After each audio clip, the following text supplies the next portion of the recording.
For 3 decades, the life I, Lillian, was leading felt nothing short of ideal. Our spacious home just beyond the city was a sanctuary where joy seemed to perpetually flourish.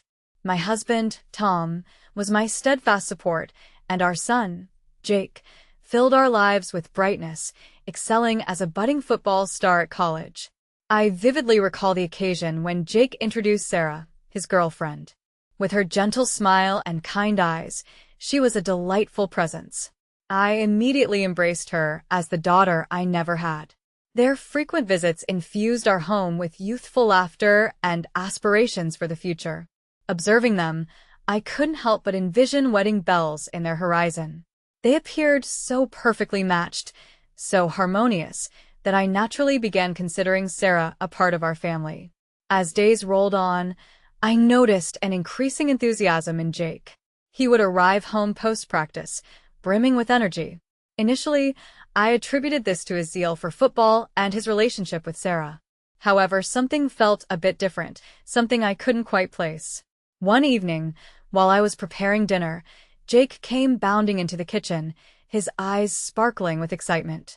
"Mom, guess what? I'm heading to a competition in the neighboring state," he announced. Smiling at his eagerness, I replied, "That's wonderful, honey. When is it?" "We leave next week," he said, grabbing an apple from the fruit bowl. "It's a big deal, Mom. Might be a real game changer for my career." Jake had participated in numerous competitions, but he had never been this exhilarated about any of them. "Are you okay, Jake?" I asked, observing his expression. "You seem different." He dismissed my concern with a laugh. "I'm fine, Mom. Better than fine. You don't need to worry. This is just a very important opportunity, that's all." I nodded, not entirely convinced but willing to let it go.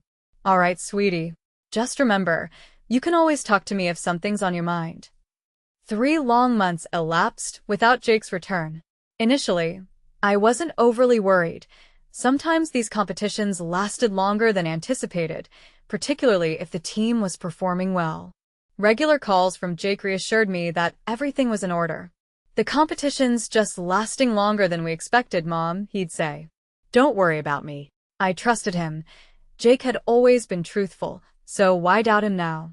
However, as weeks dragged on, an uneasy feeling lingered. One evening, as Tom and I relaxed on the porch, I shared my worries.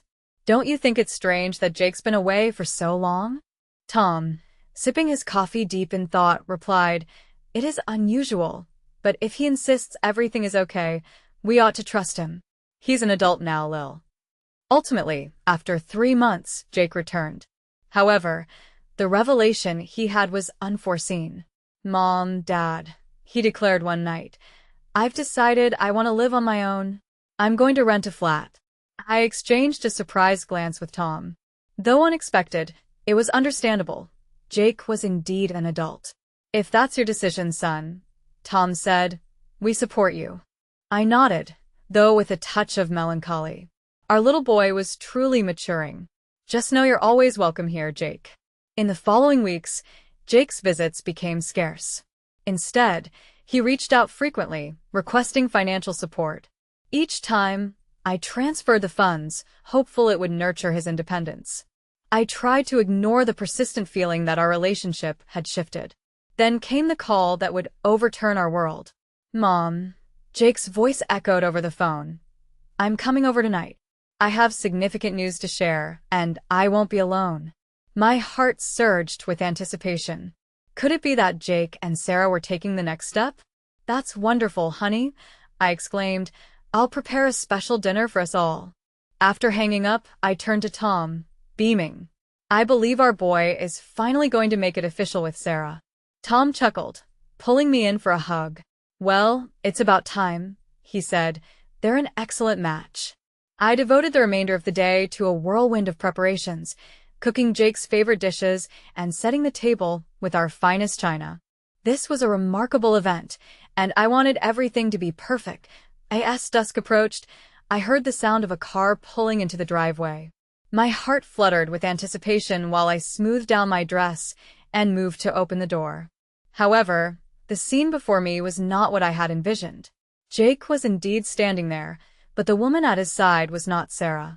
Instead, there was a stranger, strikingly beautiful and clad in bright, provocative attire, seemingly unsuitable for a family dinner. "Mom," Jake said, his voice oddly monotone, "I'd like you to meet Veronica, my wife." The world seemed to spin. It had to be some cruel joke. Yet, the defiant look in Jake's eyes and the smug expression on Veronica's face confirmed this undeniable reality. We all wandered into the dining room, somewhat dazed, and took our seats at the table I had meticulously set. As we settled, I couldn't help but stare at Veronica. Captivating as she was, an unsettling coldness in her eyes made me uneasy. Jake, oblivious to the tension in the room, launched into details about their wedding.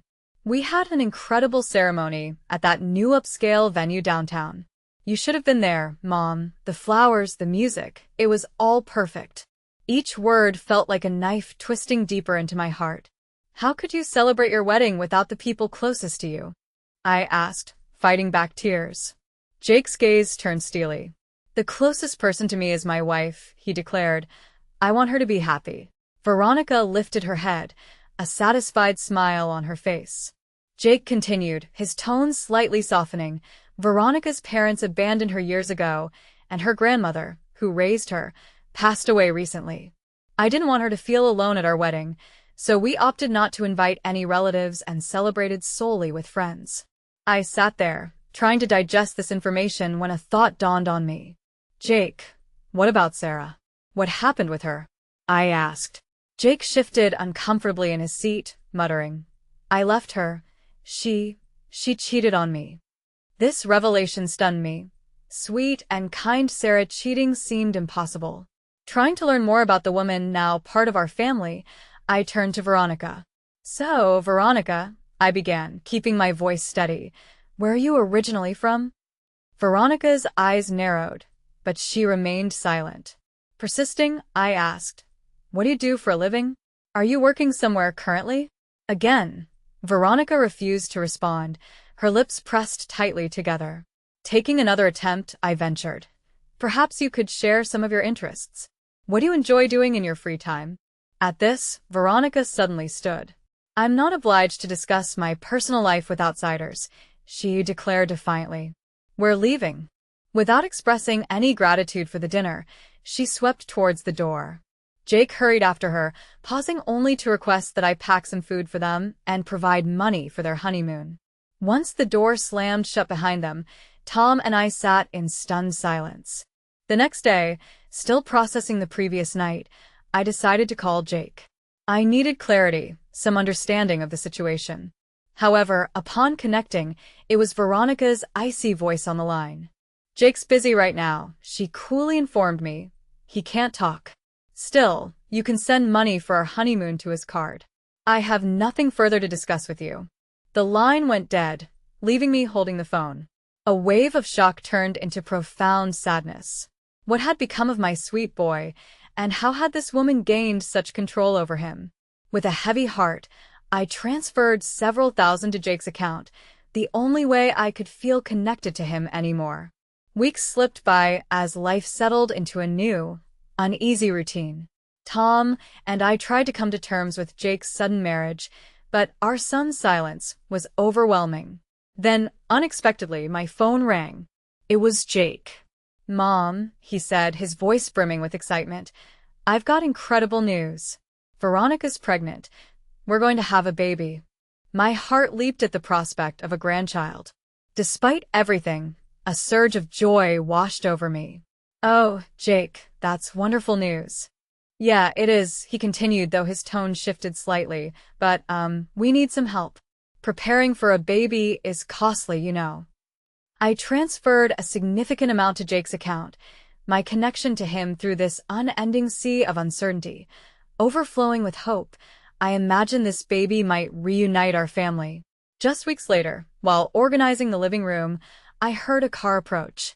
To my astonishment, Jake and Veronica barged in without a knock. Veronica marched in, her eyes examining every part of our house. "This place will be perfect," she declared, with an assertive tone. "I'm sorry, what?" I stuttered, confused. Jake stepped forward, determined. Mom, we've decided we're going to live here.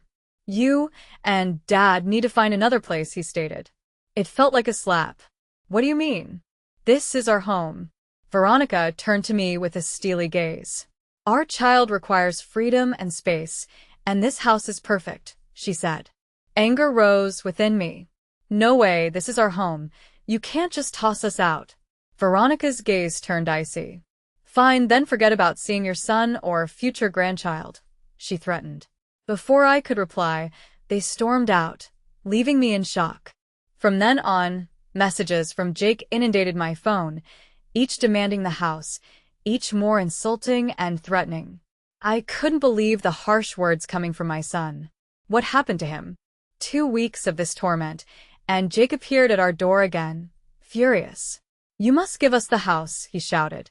Veronica will divorce me if you don't. Do you want to ruin my marriage? I tried reasoning with him. Jake, honey, can't you see it's blackmail? This isn't right. His face reddened with anger. Don't you dare talk about Veronica like that. You're not even worth the hair on her head. That was Tom's breaking point. Silently, he grabbed Jake and escorted him out, slamming the door behind him. As Jake's angry shouts faded, I sank to the floor, tears falling, with Tom kneeling beside me, wrapping his arms around me.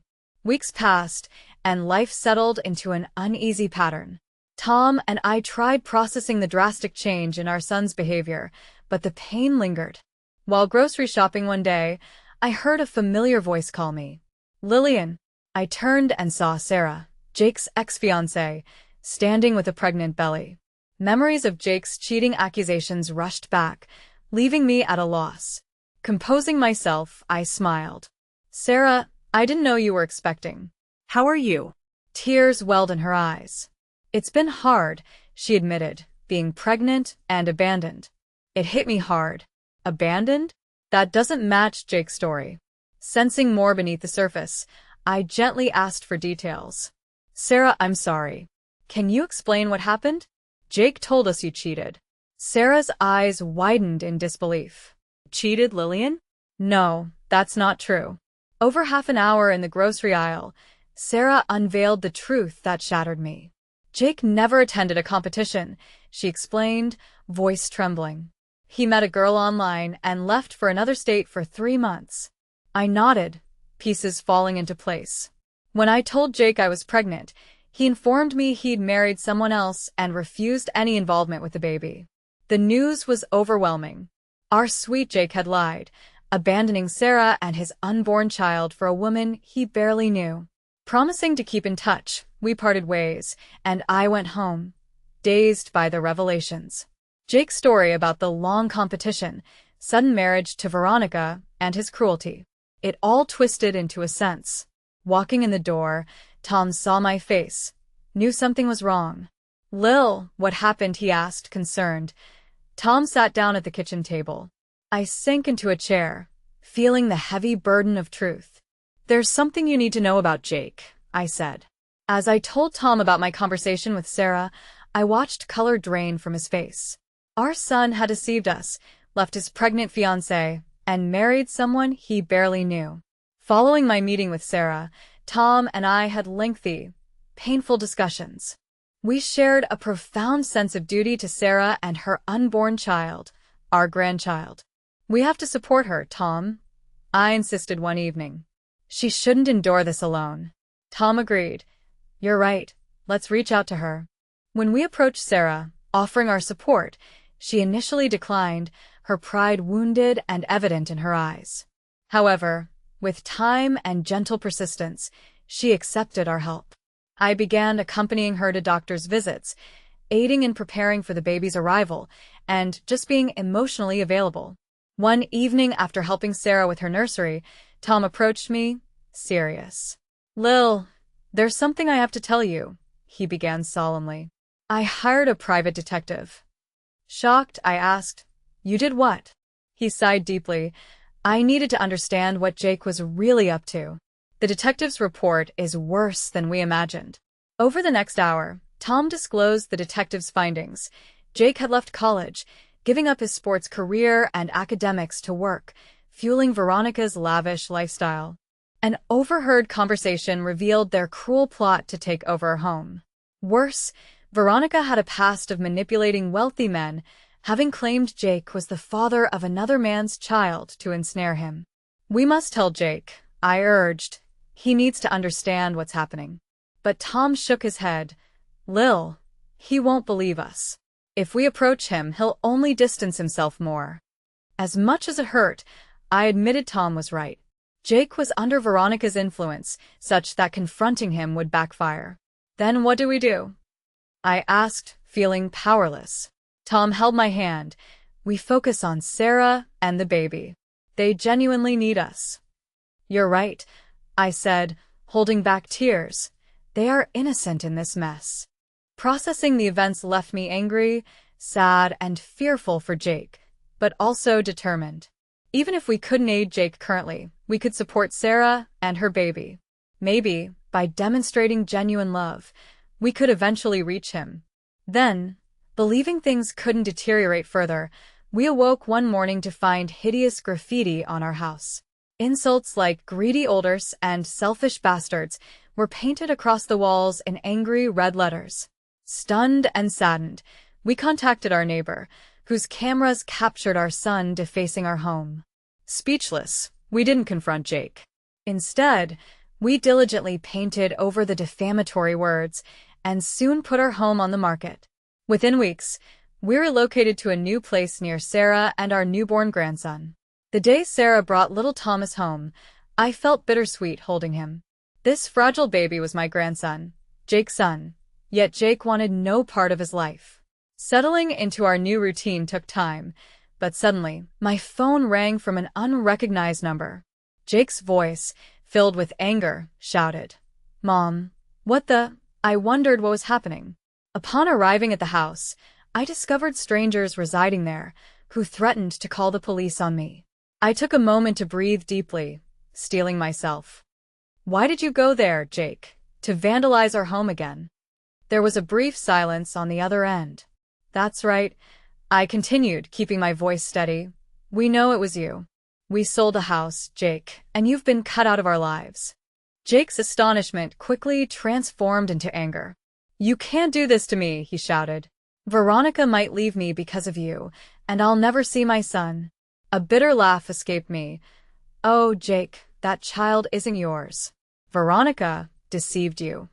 Confused, he stammered, "What are you talking about?" "We hired a private investigator, Jake. We know everything about Veronica's past, her lies about your paternity, and your plan to take our house. I'm sending you the evidence now," I said, clicking send on the email with the detective's report. I could hear Jake's sharp intake of breath. "You're a fool, Jake," I told him, my tone softening slightly. "You left Sarah and your real son for a woman who lied to you from the start. I hope you realize one day what you've thrown away." With that, I ended the call, my hand trembling slightly. 6 months slipped away in moments filled with baby giggles, sleepless nights, and newfound joy. Tom and I settled into our roles as caring grandparents, treasuring each second with little Thomas. Our new home, though smaller, resonated with more love and laughter than we had known in years. One bright afternoon, as we watched Sarah push Thomas on the swing in our yard, a neighbor approached with unexpected news. "Did you hear about Jake?" she whispered.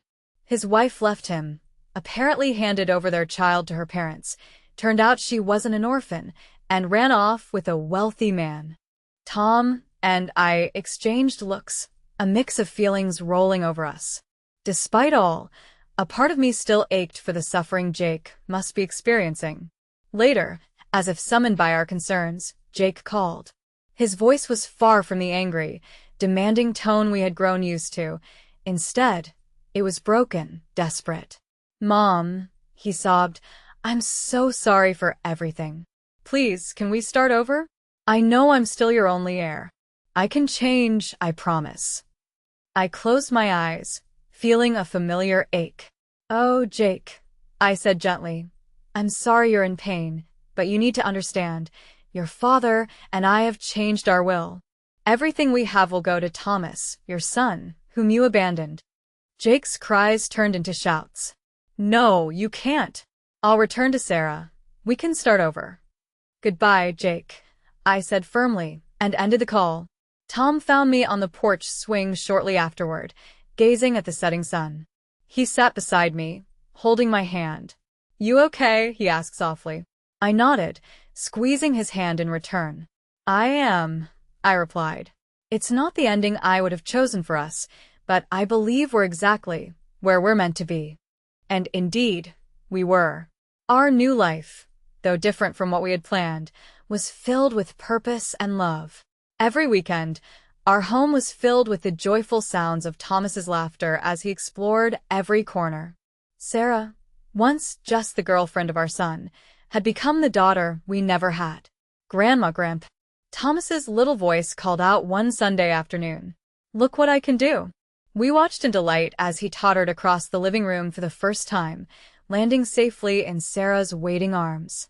Sarah looked up at us, tears of joy shimmering in her eyes. I don't know what I would have done without you two, she said softly. You've been more like parents to me than I ever expected to have. Kneeling beside her, I embraced them both. Oh, sweetheart, you and Thomas are our family, I told her. We couldn't love you more if we tried.